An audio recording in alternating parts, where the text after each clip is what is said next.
আজকে চুনুর সম্রাট ইসমাইল হোসেন সম্রাটের বিরুদ্ধে অস্ত্র আইনের 19-এর এ ধারার অপরাধ সংগঠিত হওয়ায় তার সর্বোচ্চ সাজা যাবজ্জীবন প্রদান করেছেন। ইসমাইল হোসেন সম্রাট তিনি এই রাষ্ট্রের আওয়ামী লীগের ফ্যাসিস্ট সরকারের বা যুবলীগের ঢাকা মহানগর দক্ষিণের সভাপতি ছিলেন। এই সভাপতি থাকাকালীন সময়ে তিনি কেচুনু সাম্রাজ্য, ঢাকা শহরকে কেচুনু সাম্রাজ্য গড়ে উঠেছিলেন।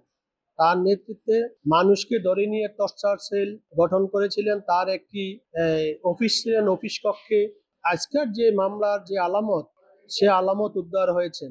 আলামত ছিলেন একটি পিস্তল, ম্যাগজিন এবং 4 রাউন্ড গুলি ছিলেন।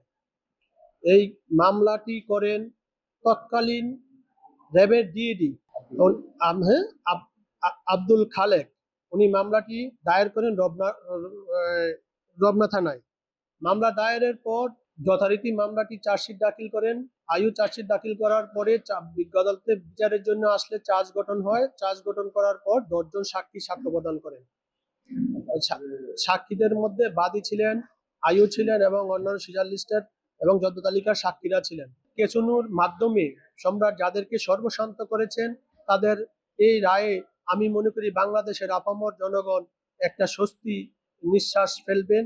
কারণ কেউ অপরাধ সংগঠিত করে এই আইনের বিচারে পার পাওয়া যাবে না।